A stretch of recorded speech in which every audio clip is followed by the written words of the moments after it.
core playground psychology of what do we do when we're kids, what do we do when we're playing around on the playground, and how we can adapt that experience.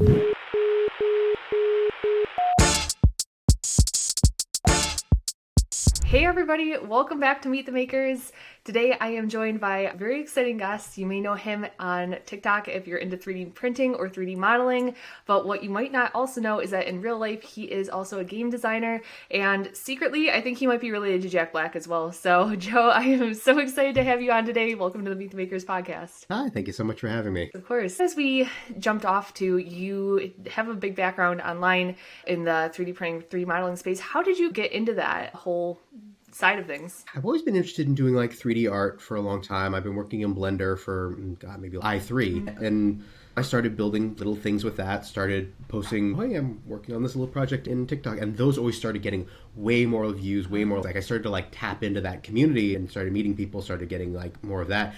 And then started to push more of my 3D art and more of my 3D skills into the 3D printing space. And that's how it started to really build and build and build. And then, as many people will tell you with TikTok, once I hit 1,000 followers, then I could start doing live streams. And then you just point a camera at your printer for an hour, and suddenly, like, the algo starts giving you lots of viewers and everything. And suddenly, I was at 10,000, 20,000, and now just over 75,000 followers. And I can't truly make heads or tails of it. I got it. Yeah, so. You seem to have had crazy growth. I've only been on the platform for about 6 months now. And I remember when I first got on, you were one of the first people that I got linked into and started following. And I don't remember what you were at then, but I know just in the time that I've been on the platform, you've like exponentially grown and people seem to just absolutely love your content. So it's cool to hear how your skills transitioned into that and lended so well to that.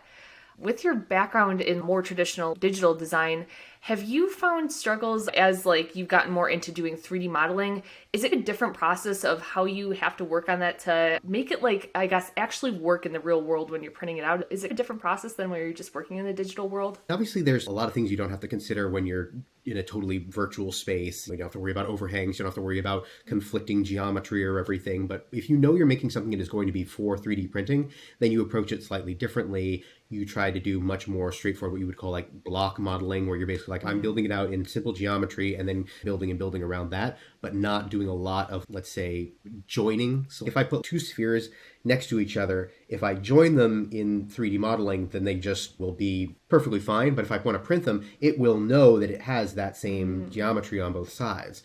So you have to do different things like a Boolean union or something like that. There's different tools in Blender that can help you do this, including there's like a 3D printing toolkit in Blender. You can actually punch in and be like, it'll tell you like, hey, this object is not manifold, there's stuff intersecting with itself, and then you can just press a button and it deletes. It doesn't always work perfectly, but it will merge objects together in a better way and clean up a lot of bad geometry. Oh, gotcha. I've used Blender literally a handful of times. I got in there, I was super overwhelmed and I never went back, but I didn't know that it had those specific tools in there. Did you start in Blender as well, or was that kind of a newer program for you when you got into the 3D modeling side of things? I've only primarily worked with Blender, mostly because it was free. Yeah. I never really had it other than, old pirated licenses when I was a kid of noodling around in Maya an age ago. But no, when I really started taking it seriously, I started doing Blender. I actually did a course through gamedev.tv that does these tutorials through Udemy, where it's like multiple hours of stepping you through the process of learning everything for it. And I did that for Blender. Actually, I would plug those guys to the moon. I owe a lot of my video game dev career to like doing those tutorials and doing those videos. They're structured in a different way, just like finding stuff on YouTube. They're like, actually, like, we're going to do 15, 20, 30 hours of like instruction and step you through it and take pauses and be like, okay, here's what you learned. Now try and do new things on it. So I recommend that to everyone who's either interested in Blender, interested in game design, interested in Unity, that sort of thing. Like they're my ride or dies. That's good to know, because I think it's really easy on the internet to get overwhelmed just by how much information there is out there. And I know for me, like in trying to learn different programs, I've jumped from this tutorial to that tutorial, and it sounds like having a little more of a guided process was probably helpful for you, or probably would be helpful for anyone getting started. It's better for building on your skills like lesson over lesson, because a big problem with a lot of when you go onto YouTube is they're like, oh, build this one thing over here, build this one thing in this sort of way, and it doesn't really give you foundational skills and then like tries to build on them in that sort of way. So I found that the doing Udemy courses, and not even necessarily just from Game Dev TV, but just generally that formatting works better for me, for a more closer to like traditional coursework obviously like $15 for a class. Yeah, I always say we live in my opinion, one of the greatest times that you can pay $15 and learn a skill like that. And it's cool just how much there is out there to learn. So outside of just for fun, for your profession, you do game design.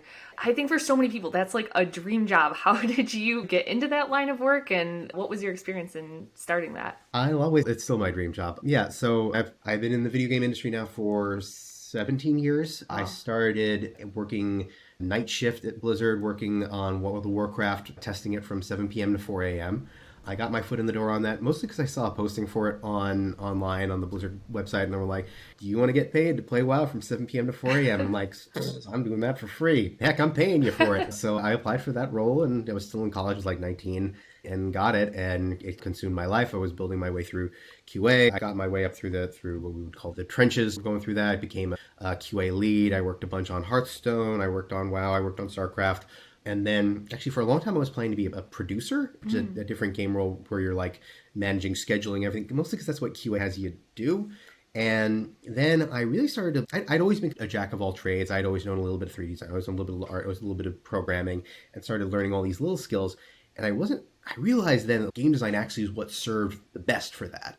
And I actually kind of took a step back. I actually left QA leadership. I actually was like, I'm going to stop focusing on this track of my career. And then I started taking game dev TV courses, started teaching myself game design, started doing game jams where you like make a game over 48 hours or a week. Oh, yeah. Those are super fun. There's one called Ludum Dare, and that's going to happen at the end of this month. And that's one where you do make a game from scratch in 48 hours. I highly recommend that to anyone who's like trying to like get in the industry, try to just have an opportunity to make something. And yeah, and eventually I started making all these small projects, and then a role opened up on the Hearthstone team that was, we'll need someone who can make a bunch of stuff quickly. We need to make a lot of live content in tavern brawls and that sort of thing. And I was like, that's my whole portfolio.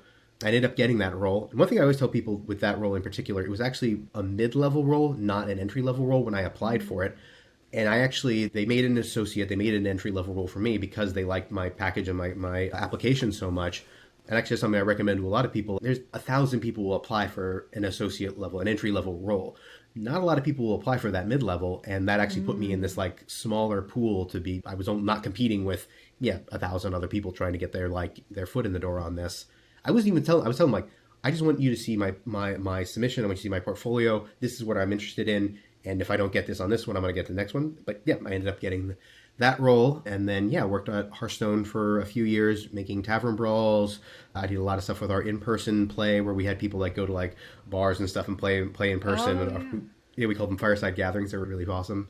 And then after a couple of years there, I moved on to Niantic to work on their Marvel game, the World of Heroes. I did that for a couple of years. That was like my first like big lockdown pandemic project and everything.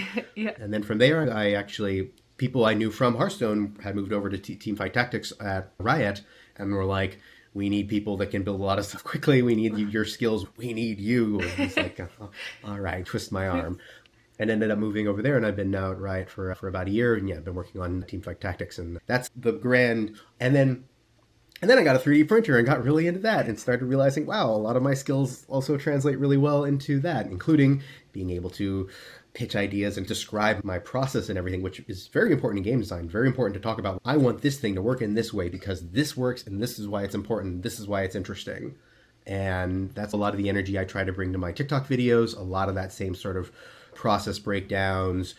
This doesn't work, so I'm going to try this. This worked in this way, so I'm trying this. And I think that is, in some small part, what has really been a big part of my success there, has people been really responding well to seeing the gears turn, as it were. There's 1,000 things that I would hope to unpack there. I guess I'll start at the beginning of where you started. We talked about your kind of first role at Blizzard and being a QA.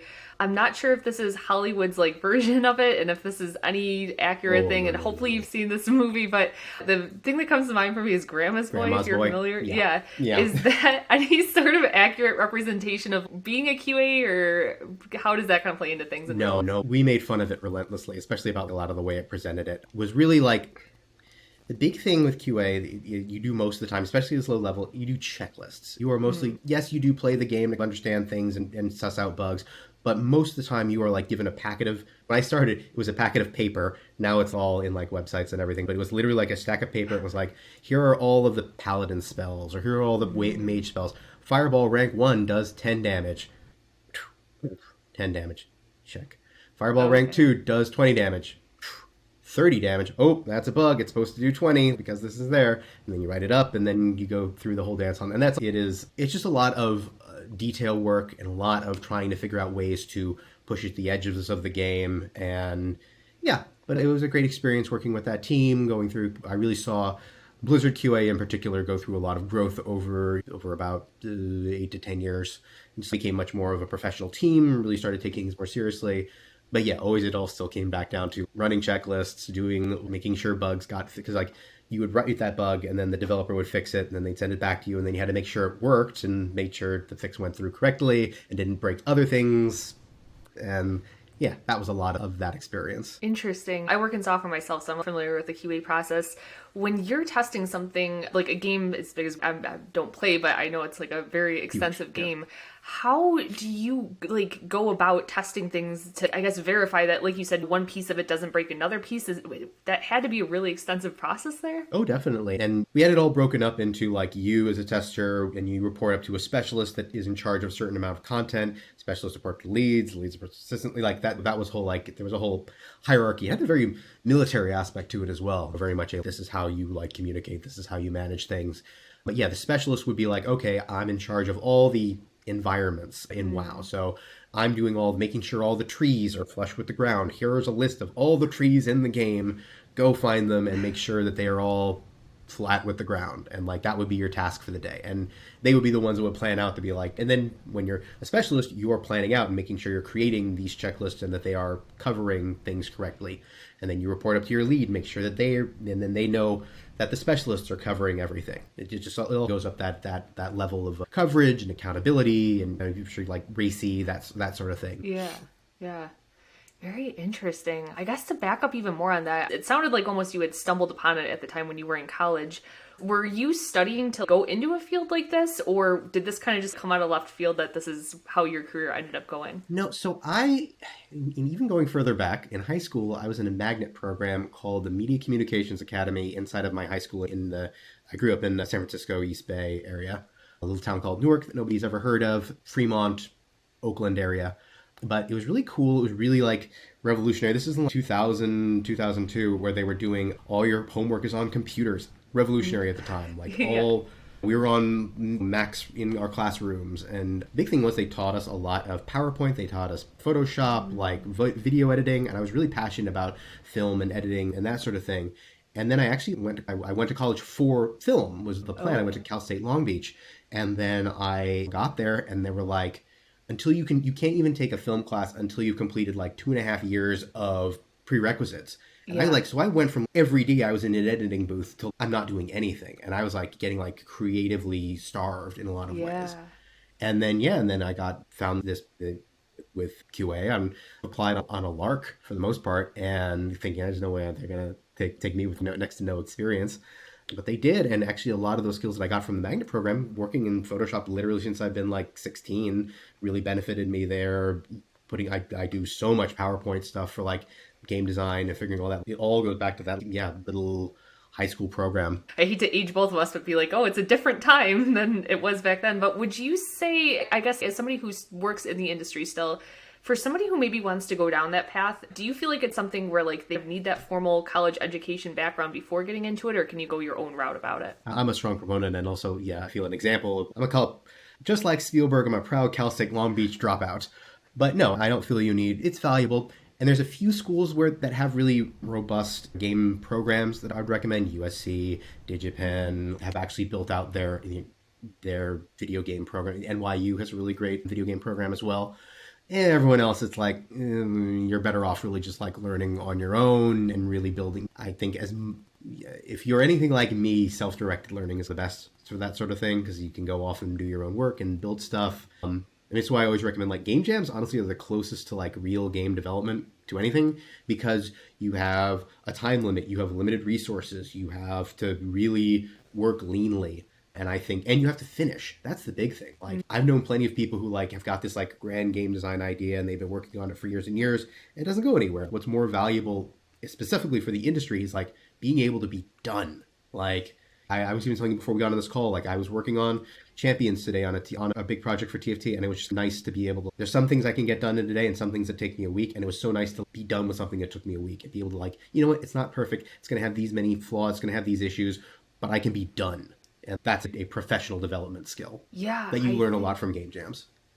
I think that was one of the biggest things that I learned as I got through my career is it's more so those, I guess if you want to call them soft skills, but like you said, pushing through problems, getting them done. Those are like the things that seem to, at least for me, like really have pushed me along in my career.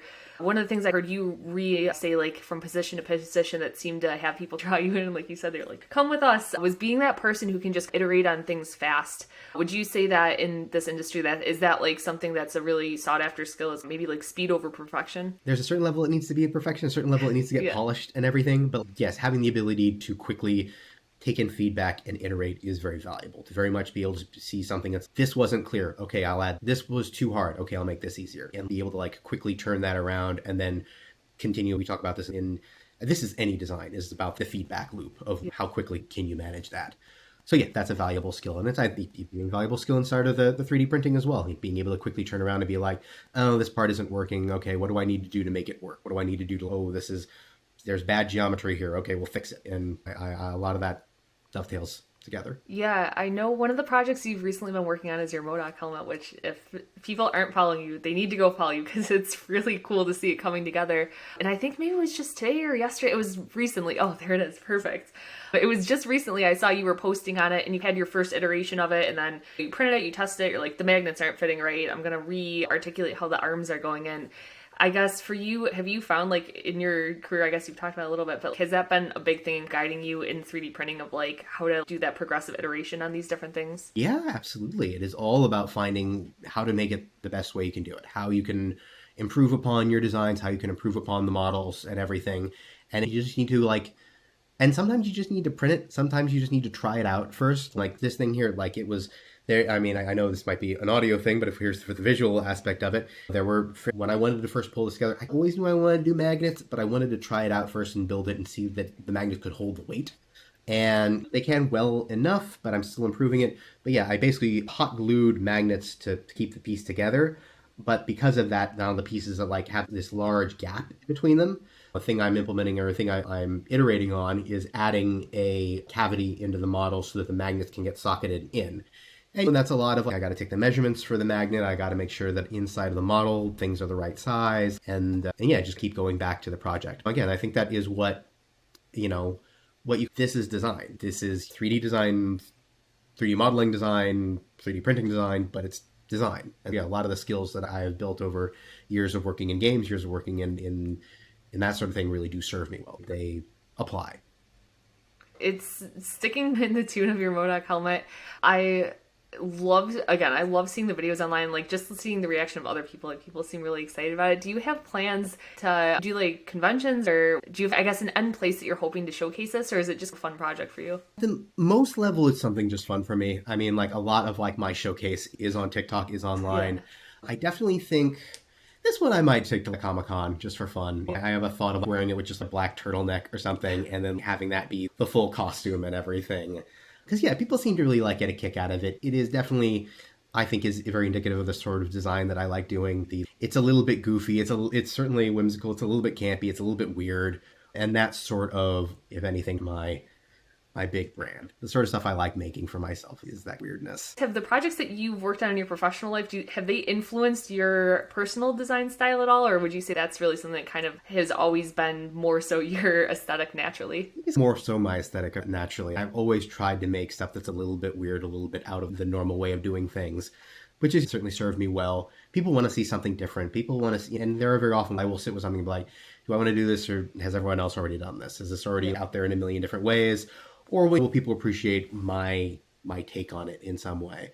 And yeah, that was something. So when I was actually on Hearthstone, when I was working on the thing called Tavern Brawls, we had stuff that would only last about 5 days. It was the way these game modes would work. They would come up on Wednesday and then shut down on Sunday. And it would allowed us to actually be much more experimental. We would basically create house for the card game and could do something really silly, really weird. And then worst case scenario, if it doesn't fly or isn't interesting, it's gone by Sunday. But yeah, that was a space that I really could make a lot of really my sort of vibe, my eccentric bits. And that's what has, I feel, carried on of trying to find novelty and whimsy and yeah, and goofy and weird. And referential, I like to pull on other weird individual things that I like, stuff that's more specific. Yeah, that was another thing as I was going through your content. I think what I personally really enjoy, and it seems to be like universal that the people on TikTok really enjoy as well, is your quirkiness and like the unique things that you have. One that comes to mind is you had a sleepy time tea bear that you made, which is such a strangely specific thing, but people loved it. And it's fun to me how it's those unexpected things that I would never think to make that, but you made it and it seemed to blow up and people really loved it. Yeah, I'm just so terminally online, and I definitely saw some people posting like fan art and like weird stuff about the like sleepy time tea bear, and I was like, oh, I just want a little statue of that because it's the most silly, ridiculous thing I can think of. And that's that. Once I hit that in my brain, that's where I know I need to follow it. Like when it's something that I feel like I've never seen before, or because I consume so much media, I consume so much content, and I also like never forget anything. I'm one of those weird people that like have a photographic memory sort of thing, and so like when I feel like, I really never, that's really totally unique. I've never really seen anything like that. Yes, I need to follow that. Yeah. Hey, thank you for calling that. I love that. That was a fun project. that one stood out as one of my favorites. I don't know what it was about it, but it must be like a cultural icon that kind of slipped into the back frames of my memory and forgot about, but that was such a cool unique one. It's so unique art. It is such a classic thing. Anyone who's either ever been sick or ever been like wanting to get a little rest or something, and it's like that bear in his little cozy cabin. He's so perfect and so cozy, and and it's something that of course there's not merch for that because it's why would there be? So of course there has to be. I think that's a cool thing with 3D printing. You can really create something that does not exist, or that to make something that seems very ephemeral or liminal, or a little bit like to make it real, make it something you can hold and touch feels so unique. To make your own merch and toys for stuff that would never exist. Yeah, I think that's when I first got my 3D printers, and I don't know if you can relate to this, but it sounds so obvious saying it out loud, but just going from something that like only ever existed in a virtual setting and holding it in your hands and actually bringing it to life. If you've never had the experience to do it, it's a really fun and really unique kind of thing to have happen. Yeah, it feels it's such a unique experience with them. And also the great joy of having a 3D printer where every problem becomes something, hey, wait, I could 3D print something for that. There's so many little things around our house that are like little, like I have a holder for our hair dryer that I 3D printed. I've got curtain rods that are 3D printed. Like everything around the house is like some amount of a print going on. Yeah, it definitely opens your mind up to different ways of thinking about everything. And it's definitely, in some ways, it's made me a bit of a hoarder because now anytime anything breaks, I'm like, we don't need to get rid of it. I'll just 3D print it and fix it somehow. But yeah, the solution is always 3D printing, yes. Yes. Now, staying on the topic of trying different things, pushing yourself into different ways, one of the things I've noticed about you that's a little unique about other people in the 3D printing space is you seem to have jumped a lot of different types of printers. Like I think most people like kind of stick to Prusas or Creality or whatever they are. You've had a wide range of printers. Was that kind of by choice, or like how have you like jumped from different machines? I started with the Anycubic. It was actually a Mega S that I then I had to replace some parts and it basically turned into an i3. But it was a little bit rough. It worked well enough. It was loud. And that was just how I started building things out. And then I got an Ender 3, an Ender 3 V2 in particular. And that's like where things really started to open up, where it was like, oh my goodness, this can do anything. It can do all these things. Oh, but that part broke. Okay, I can fix that though. Oh, but that part broke. Okay, I can fix it. And that became my project horse. And I just started building and adding new things. And that was really where I learned the vast majority of printer repair, and everything was from that V2. I always recommend that machine to people for starting dirt cheap. And also, you have to have the stomach to do a lot of repairs, buy parts off Amazon, figure out how to pull it together. But like it's definitely now like the board's replaced, the nozzles replaced, the hot ends replaced, the extruders replaced. Like I've just gone through all the little bits and bobs on that. And then I started expanding out. Like I had that. I got the Lockmax Shark V2 from a Twitter mutual, who Andrew Sink, who also does 3D printing reviews, and was like, I'm giving this away. I don't have the time to use it. And it was like, it was a dual color printer. Yeah. And he sent it to me, and I started learning, and that has its own issues. It does the color prints. They're only okay for that. But same thing, I learned a lot from that project and building things through there. And then really last year, things started going crazy for me for my fleet. I sell products on Etsy. I sell these things. They are biblically accurate angel fidget spinners and ornaments and everything. They're giant golden rings covered in eyes. And I had sold a few of them on Etsy. And I don't know what hit correctly this last year. And I started selling hundreds of them. And in particular, also these. And I also sell the bigger version of it that is supposed to be done like a Christmas tree topper. Yeah. It's like you put the angel on the tree. That's Yeah. that's my weirdness. But I was not able to meet demand. And so I got a Ender 3 S1, and then I got another S1, and I started building out to get that sort of thing. And then also I kickstarted an Anker M5 like a year ago, and it finally came in. And so then I moved on to using that a bunch. And then I started to understand that the new game I feel in 3D printers is speed. And then I then also, after a long period of, I'm not going to spend $1,600 on a 3D printer. That's ridiculous. No, why ever? And then I finally got an X1 Carbon, and I've been using that this last week. And had that now, about 2 weeks now. Oh, I love it so much. Oh, it works. It just works. It just works. I've spent so much time, even with the M5, which I like a lot. It's fast. It does stuff really quickly, but it's not super reliable. I do still have to go through a lot I have to baby it, especially those first few layers. The adhesion is not always great. You have to do the auto level. You have the Z offset never quite works as well as I want it to. Then the X1 Carbon, it's like, here, do this. You got it, boss. And actually, so one of the things I've been working on from there that I haven't done any video on this yet, but these are the TFT eggs that we have in here. That you buy these, they have champions in them, but that in 3 colors. How darn crisp is that? Oh, that is so cool. I hope everybody is watching this on the video version so they can see. That is cool.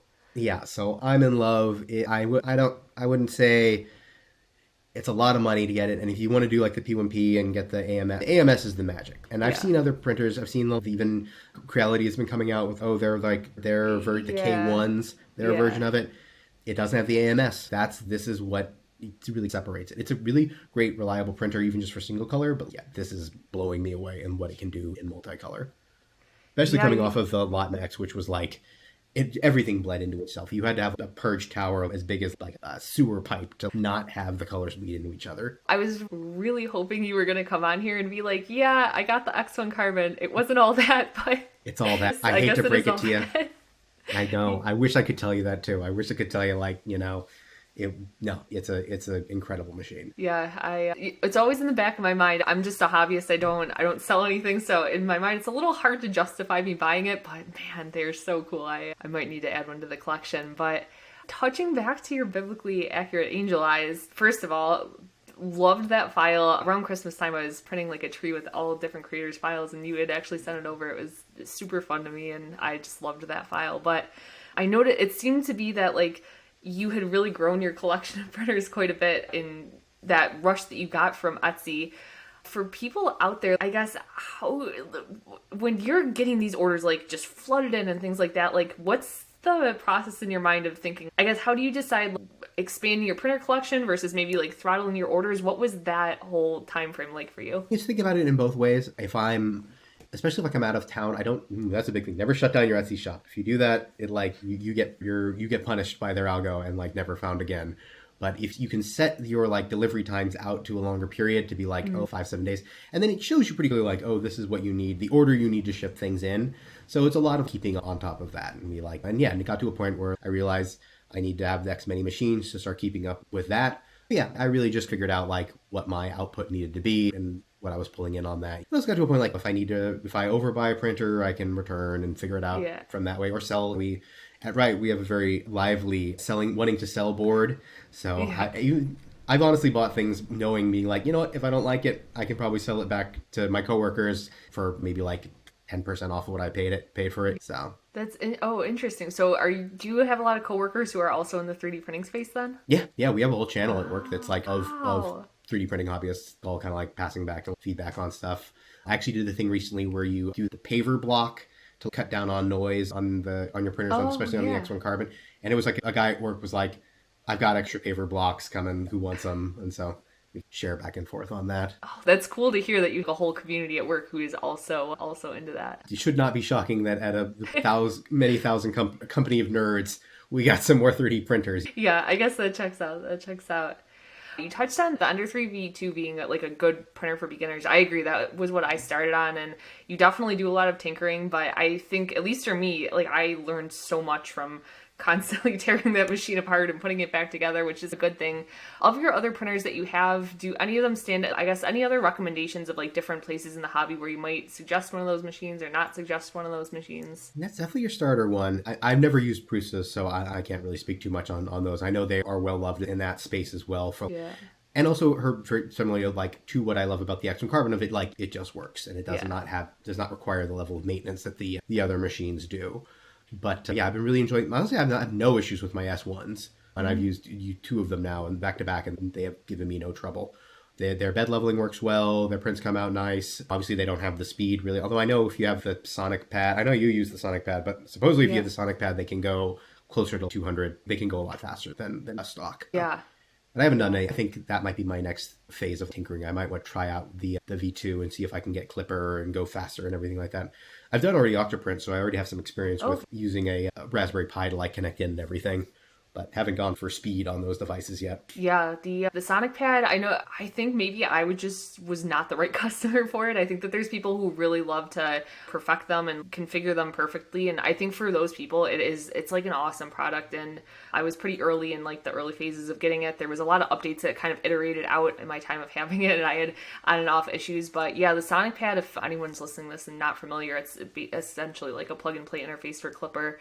It has like input shaping options so you can speed up your prints, and it's a really cool little product. It's been sitting in my closet and I haven't had it plugged in, so I might have to revisit it in the next couple weeks. But yeah, it's cool, and Creality has its stigma around it, but they do seem to be putting a lot of development time into coming out with these different products to, I don't know if you want to say compete with these other printers, but I definitely can say as somebody who's a Creality user, it feels like they are constantly iterating on new things and putting new things out in the market, which to me, I appreciate it. I think that's cool. Yeah, I like that too. I like they're coming in at lower price points and being much more accessible, and definitely. But yeah, it's the classic, the triangle of the speed, quality, price of where they fall. And yeah, right now the X1 Carbons, the Bambu Lab machines are just like so high on the quality, but they are much higher on the price and much more higher on that sort of thing. Same thing with Prusa, and Creality sits a little bit closer on that space. But having different price points, having different spaces for that really makes the hobby much more accessible. I certainly would have bought an over $1,000 machine outright because to try out a hobby. Yeah. But coming in at a 200, 250, I can come in at that and start messing around, and then I buy a $20 roll of filament, and then I buy another $20 roll of filament, and then I buy another. And suddenly this hobby is many thousands of dollars surrounding me. I know, the Ender 3 is like the gateway drug of 3D printing. It's so easy to get into, and like you said, I never in a million years could have expected when I first bought that printer and spent a couple $100 that we'd be here. That becomes your everything. Yes. Now, with your 3D printer collection, it's grown pretty significantly, pretty quickly.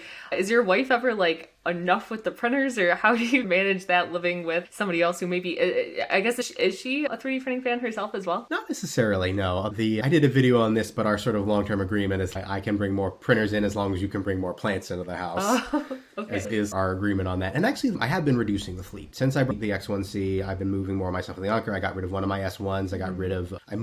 I paid it forward and gave away my Shark to a coworker.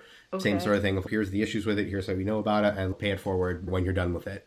So that one's been floating around. The traveling Shark V2. But yeah, and as I've been able to make that leaner and focus more on a few machines over the fleet has been really helpful. Yeah. It's certainly helpful for the shared living space aspect of it as well. I'm in a condo though. I wish I'm in a dream scenario. I would have like garage with like my own space. The serious dream, oh man, I would love to ever be like successful enough and have enough enough prints going out the door that I could justify like getting like a little studio space Uncle Jesse has. Like, yeah, that's the dream. To like actually have like my little. I am a small business now. I am now the proud CEO of JoeMag3D LLC. But yeah, to keep expanding that and actually treating it more like an actual like small business rather than my little goofy hobby that does well around Christmas. Yeah. Like I said, you amass a pretty large following, so it wouldn't surprise me in the near future if you have your JoeMag3D studio, which that'd be fun. I think that'd be cool. That'd be the dream. Yeah. Now, do you I guess like on that note, if let's fast forward 5 years and let's just say 3D printing blows up for you, is that something that you could see yourself like doing full time? Would you step away from game design, or do you think that's something that you would always maybe do a 50-50, or what do you think that would look like for you? It's tough to really see it at that lens. It's something that would depend on a lot of different factors. It would depend on where I'm at with my game dev career. It would depend on where I'm at with my family. We've got a young kid right now, possibly more on the way. So we're starting to figure out in those sort of terms about where we're going on that. So yeah, I could see both. I could see a world where this continues to just be a hobby and I'm doing more game dev stuff. I could see a space where I'm doing more of my own independent game stuff and then also continuing the business here. The great part about 3D printing, there's still a lot of downtime for it and everything. So I could see building my own little studio and then I'm printing and getting stuff out there and then making my own small game projects, which I love doing on the side, having that being some share of it. I see a lot for JoeMag3D in that space. Well, that's exciting. I'm excited to see how it progresses and then excited to follow along with everything over the next couple of years. One of the things you just touched on is developing your own game projects. Have you ever, maybe you haven't, I don't know, but have you released like a full game? I have a few games out on itch.io that were like beginning to end personal projects and everything that have been, they're not like AAA big things or anything like that, but they're fun little toying around experiments. I think the game that I really did there's a couple games that are pretty popular on there, especially around I don't know what is around with me, holiday stuff, but I made a game called Naughty/Nice, and it was basically it's a game where you're Santa and you have Tinder for putting kids on the naughty or nice list. Okay. And like you swipe left to put them on the naughty, swipe right to put them on the nice list, and this is how long they've been believing in Santa, this is what they want for Christmas, and like you have to make decisions based on that. Yeah. But you have to manage these resources that are like, you have workshop magic versus like happiness. And so a more expensive product takes more magic. But if a kid who's been a believer longer will get more upset and you'll lose that if you put them on the naughty list. So it's all about managing these like two bars as you're making these decisions. I based it a lot on this game called Reigns, which was like you're a king and you're making those same sort of decisions in that sort of way. Which, by the way, another big game dev tip, just make other games. Go through, put your own twist on them. If you really like a system in a game, try and remake it. If you have the skills in like programming or scripting or whatever, go and try and make it again on your own, and you will learn so much in that process, and you'll probably stumble on new ways to make that. Don't worry about stealing or copying or anything like that. There's a book I recommend to a lot of people called Steal Like an Artist, and it's just a great way of owning your influences and knowing, you know what, I'm going to try and build that, and I'm going to learn so much in that process. Yeah, and that was a game I really liked, and I had my own weird take on it, and was able to build that out, and that was a really fun project of mine. That's so cool, and it's funny. The holidays really must just be your time to shine, but it's interesting to hear that, and I didn't know actually that you had done full projects.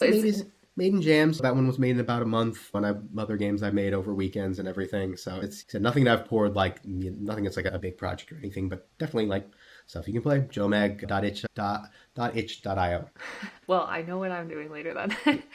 Now, with that said, I have to imagine that you have a background in gaming yourself. Are there, maybe it's hard to say, but are there games that you would say were a big influence for you, or certain games that stand out as maybe favorites throughout the years? I would say probably one of my biggest influence games was Psychonauts from a few years ago from Double Fine. I think it speaks to a lot of to my aesthetic, to how I think about games. It's got a big sense of humor, a very strange way of thinking about games. It was, if you've ever played it, but like you go into people's brains and see like all of their like world, their anxieties, their problems, their outlook, and experience it as these sort of 3D platforming levels of Mario jumping around, but like figuring out like, oh, there's a failed actress and like her biggest enemy is her critic, and he uses fountain pens to shoot like criticisms out at you, and there's just all these different, it was funny. I think this is such a great medium for humor and comedy that we just don't often get. We take things so seriously. Games are all about having to be this super serious medium because it has to be like cinema, it has to compete or has to be serious, and we lose the fun, the funny, what makes it weird. And it was made by Tim Schafer, who also did The Tentacle, Grim Fandango, Monkey Island, like really, and yeah, and then that didn't sell super well, so I was actually surprised when they came out with Psychonauts 2 like about a year ago, and was like, because I always felt like I'm the fan of that game, I am the audience for that game. Yeah. And it's like always been definitely interesting seeing it get a little kind of second life and people being rediscovering the original, because yeah, that's such a huge influence on how I approach game design, on how I approach world building, and yeah. Interesting. I've never played that. It's not the same people who make Scribble Knots, is it? Different people? No. Okay. No, Scribblenauts is a Warner Brothers studio. This is Double Fine, Psychonaut. Pick it up on Steam. It's like they give it away for $1 all the time. Highly recommend. And the new one is Psychonauts 2 is really good. It's tough to recommend without playing the first one because there's just so much context of the world and the gameplay and everything. They do a little recap and everything, but I struggle to see it is so narratively direct. I struggle to see playing 2 without 1. Yeah, I'm gonna have to pick that up. It's funny hearing you say you like that like absurd style and like the comedy kind of portion of it. I know it's, I guess, like a goofy, people are probably gonna look down on this, but my favorite game like over the last couple of years has been playing Fortnite, and I guess it's a game for kids, but I love the absurdity of it. I love that you're like running around, there's like bananas running around with you, and it's just John Wick and Mandalorian. Everything. Yeah. I have a lot of friends who work at Epic, and I've been always impressed at the sandbox they built with that game. Yeah. Like that it is really, it is all things to all people, and that has impressed me. You can put literally anything in there and it feels right. Like they have such a strong visual style that it does not take much to see, oh, that's Spider-Man in the Fortnite style, that's Batman in the Spider-Man style, and Liar in the Fortnite style, and have it be cohesive. Yeah. I need to get back and playing it. I haven't played it in a long time. I was always bad at the building, and I know that's now like they finally got rid of it. They finally dropped that for being such a core part of the game.